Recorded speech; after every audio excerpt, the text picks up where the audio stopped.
Hello student, কেমন আছো সবাই? মুন্না ইংলিশ কর্নারে তোমাদেরকে স্বাগতম।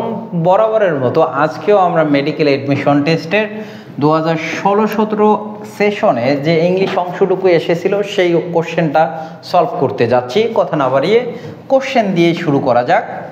দেখো বলছো walking is good for walking is a good exercise. Here ওয়াকিংটা কি বলছে? Noun, verb, gerund, adverb. বলো তো কি হবে? তোমরা অনেকেই ভাবতেছো এটা নাউন হতে পারে, কারণ কি সাবজেক্টের ভার্বের পূর্বে যাই থাকবে তাই কি নাউন অথবা প্রোনাউন, তাই কি না? কিন্তু দেখো আমাদের যদি বলতো কোন পার্টস অফ স্পিচ, তখন তোমরা নিঃসন্দেহে নাউন দাগাইতে পারতা। কিন্তু যেহেতু পার্টস অফ স্পিচের কথা বলে নাই, তার মানে ভার্বের পূর্বে যখন আমরা দেখব সাবজেক্টের জায়গায় অথবা অবজেক্টের জায়গায় ভার্বের সঙ্গে যদি আইএনজি থাকে সেটা জিরান্ড হবে। সেটা কি হবে? জিরান্ড। এই সেম কোশ্চেন যদি বলতো কোন পার্টস অফ স্পিচ, তখন তোমরা কিন্তু নাউন দাগাইতা, কারণ জিরানটা পার্টস অফ স্পিচের দিক থেকে নাউন। বুঝছো বিষয়? এরপরে কোশ্চেনে আসি। বলছে চুজ দ্য কারেক্ট সেন্টেন্স। নিচের কোন সেন্টেন্সটা কারেক্ট সেটা চুজ করতে বলছে, তাই কি না? বলছে ওয়ান শুড ওবে দেয়ার প্যারেন্টস। আমরা কি জানি সাবজেক্ট যেটা হবে তারে পসেসিভ কেস বসবে, তাই কি না? তাহলে ওয়ানের পসেসিভ কেস কখনো দেয়ার না, ওয়ানের পসেসিভ কেস কি? ওয়ান্স। তাহলে কোন সেন্টেন্সে আছে সেটা দেখো, এটাতে আছে, বাকিগুলো সবগুলোই ভুল। এরপর কোশ্চেন দেখো, what parts of speech is the word extraordinary. আমরা জানি কি অসাধারণ, extraordinary people, extraordinary work, extraordinary design, তাই কি না? তার মানে অবশ্যই এগুলো নাউনের পূর্বে বসতিছে এক্সট্রা অর্ডিনারি, দ্যাটস ওয়াই এটা কি অ্যাডজেক্টিভ। এরপরে দেখো the best passive form of the sentence what do you want. আমরা কি জানি ইন্টারোগেটিভ সেন্টেন্সে যদি ডাব্লিউএস ওয়ার্ড দ্বারা শুরু হয়, সেটাকে যদি প্যাসিভ করতে যাই ওই ডাব্লিউএস ওয়ার্ডটাই বসে, এরপরে অক্সিলারি ভার্ব বসে, এরপরে V3 বসে, দেন বাই বসে, এরপরে কি সাবজেক্ট বসে। এটাই কি ইন্টারোগেটিভ সেন্টেন্সের গঠন, তাই কি না? তাহলে দেখো তো এই গঠনকে মেনটেন করছে কোন সেন্টেন্সটা? দেখো what plus auxiliary verb plus V3, হ্যাঁ, প্লাস বাই প্লাস সাবজেক্ট, এটাও মেনটেন করছে। এটাও what is wanted by you. বাকিগুলো একটাও কিন্তু মেনটেন করে নাই, এখানে আইএনজি করে রাখছে। প্যাসিভ মানেই কি? V3, তাই কি না? তাহলে যেহেতু দেখো what do you want present indefinite tense, আমরা জানি প্রেজেন্ট ইনডিফিনিটকে প্যাসিভ করতে গেলে অক্সিলারি ভার্ব হিসেবে অ্যাম ইজ আর বসে, তার মানে আনসার হবে কি? বি। তাহলে হোয়াট ডু ইউ ওয়ান্ট এর প্যাসিভ ফর্ম কি? What is wanted by you. বুঝছি বিষয়? এরপর সেন্টেন্সটা দেখো, বলছে an antonym of combination. Combination মানে কি? আমরা জানি কম্বিনেশন মানে হচ্ছে একত্রিত করা, তাই না? মিশ্রণ, হ্যাঁ। তাহলে কোনটা হবে আনসার? সেপারেশন। অ্যান্টোনিম চাইছে, অ্যান্টোনিম মানে কি? বিপরীত শব্দ। তাহলে কম্বিনেশন মানে একত্রিতকরণ, আর এর বিপরীত শব্দ হবে কি? সেপারেশন মানে বিচ্ছিন্নকরণ, তাই কি না? তাহলে বাকি একটা হওয়ার কোনো চান্স নাই। এগ্রিগেট, ফিউশন, মিক্সচার, এগুলো সিনোনিম, ঠিক আছে? পরের ওয়ার্ডগুলো দেখো, আর synonym of legendary.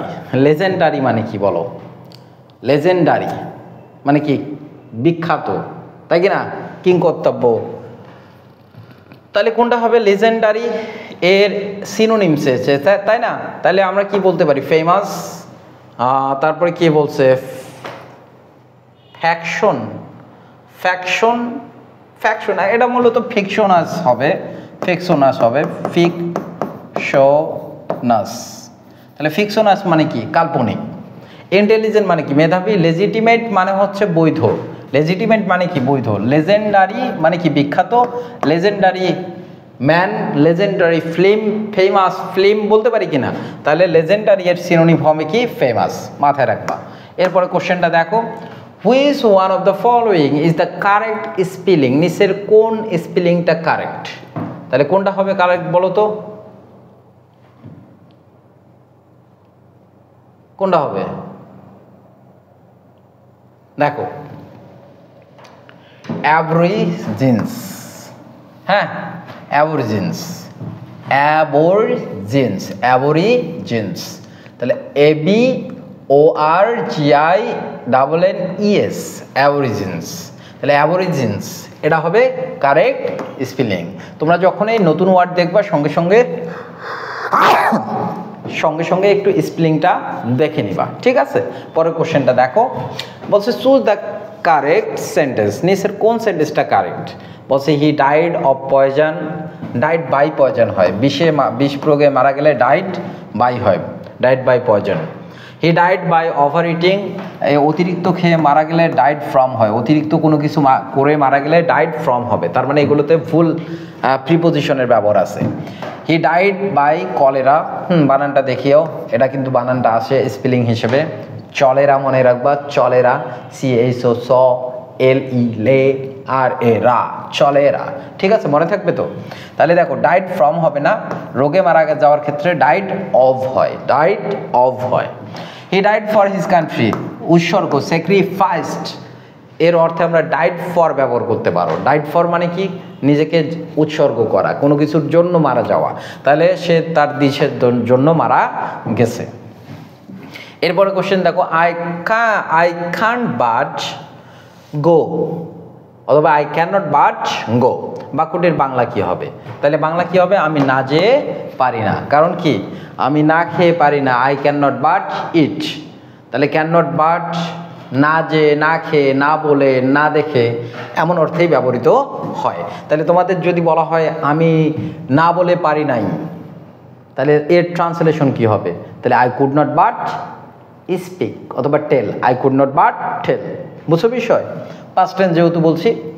R synonym for synergy, সাইনার্জি, বলছে সাইনার্জি এর সিনোনিম কি? এখন তোমরা বলো সাইনার্জি বাংলা কি? সাইনার্জির বাংলা হচ্ছে সমষ্টি বা সমন্বয়। হ্যাঁ, এখন দেখো তিসনা বিভিন্ন দিকে সমন্বয়ক আছে, তার মানে কি অনেক লোকের সমন্বয়টাকে আমরা কি বলি? সাইনার্জি বলি। তাহলে সাইনার্জি মানে কি? সমন্বয়, দল, এটা হতে পারে। কনফ্লিক্ট হবে কি? কনফ্লিক্ট মানে কি? বিবাদ, বিশৃঙ্খলা। অটোনমি, অটোনমি মানে স্বায়ত্তশাসন, মানে একাই একনায়কতন্ত্র যেটাকে বলতে পারো, হ্যাঁ, অটোনমি। অ্যান্টাগনিজম, অ্যান্টাগনিজম মানে বৈরীভাব বা অর্থাৎ শত্রুতাকে বোঝায়। অ্যালায়েন্স মানে কি? অ্যালায়েন্স মানে হচ্ছে বলে না আমরা অ্যালায়েন্স গঠন করছি, মৈত্রী বা বন্ধুত্বপূর্ণ অবস্থাকে অ্যালায়েন্স বলা হয়, ঠিক আছে? বিভিন্ন দেশের মধ্যে অ্যালায়েন্স হয়। হ্যাঁ, তিনি কদাচিৎ মিথ্যা বলেন, কদাচিৎ অর্থে আমরা ব্যবহার করি সেলডম। দেখো কোন সেন্টেন্সে আছে সেলডম, এখানে আছে, তার মানে এটাই সঠিক, বাকিগুলো দেখার কোনো দরকার নেই। কদাচিৎ সেলডম অর্থে ব্যবহৃত হয়, সেলডমটা কদাচিৎ অর্থেই ব্যবহৃত হয়। Choose the correct group verb to complete the following sentence. Why are you looking so much, why are you looking so much. দেখো বলছে কেন তোমাকে এত বেশি ড্যাশ দেখাচ্ছে, তাহলে আমরা কি বলতে পারি? Fun of, fun into, run across. Run across মানে কি? কোনো কিছুর মধ্য দিয়ে দৌড়ানো। রান ডাউন, এটা একটা গ্রুপ ভার্ব। এই রান ডাউন ক্লান্ত অর্থে ব্যবহৃত হয়। টায়ার্ড এর সিনোনিম কি ব্যবহার করতে পারো? Run down. তাহলে তুমি স্মার্ট ইংলিশ ব্যবহার করার ক্ষেত্রে তুমি গ্রুপ ভার্বগুলো ব্যবহার করতে পারো। দেখো তুমি যদি বলো why are you looking so much tired, সবাই কিন্তু বুঝতেছে, অর্ডিনারি সেন্টেন্স হয়ে যাচ্ছে। কিন্তু তুমি যদি বলো why are you looking so much run down, তোমার সেন্টেন্সটা নিয়ে কিন্তু অনেকে ভাবতে বাধ্য হবে। দেখো একটু ব্যতিক্রম ধরে সেন্টেন্স, তার মানে স্মার্ট ইংলিশের ক্ষেত্রে গ্রুপ ভার্বগুলো, ইডিয়ম ফ্রেজগুলো, এগুলো খুবই সহযোগিতা করে, ঠিক আছে? তাহলে রান ডাউন ক্লান্ত অর্থে ব্যবহৃত হচ্ছে। Identify the word in the plural form, বলছে নিচের কোন সেন্টেন্সের কোন ওয়ার্ডটা প্লুরাল ফর্মে আছে। মাথায় রাখবা কোন ওয়ার্ডের শেষে ইউএম, কি বললাম? ইউএম অথবা ওএন, এগুলো থাকলে এগুলো সিঙ্গুলার হয়। এই ইউএম ওএম কে উঠাই দিয়ে যখন এ ব্যবহার করি তখন সেটা প্লুরাল হয়। যেমন অ্যাজেন্ডাম, অ্যাজেন্ডাম এর প্লুরাল ফর্ম হচ্ছে অ্যাজেন্ডা। ড্যাটাম এর প্লুরাল ফর্ম ড্যাটা, ঠিক আছে? ফিজিক্স, এটা হওয়ার কোনো চান্স নাই। সিভিক্স, এগুলো সাবজেক্টের নাম। ফিজিক্স, সিভিক্স, ম্যাথমেটিক্স, স্ট্যাটিস্টিক্স, হ্যাঁ, এগুলো সাবজেক্টের নাম। এস থাকলেও এটা একটা বিষয়কে বোঝায়, এই জন্য সিঙ্গুলার হয়। এবার দেখো এই রেডিয়াম শব্দটা হচ্ছে রেডিয়াম, রেডিয়াম থেকে আসছে কি? রেডি। রেডিয়াম থেকে আসছে কি? রেডি। কারণ কি? আমি বললাম ইউএম শেষে থাকলে ইউএম উঠে গিয়ে সেখানে কি হয়? আই হয়, অথবা এ হয়, আই অথবা এ হয়। তাহলে আমরা এখানে কি ব্যবহার করছি? I, ready.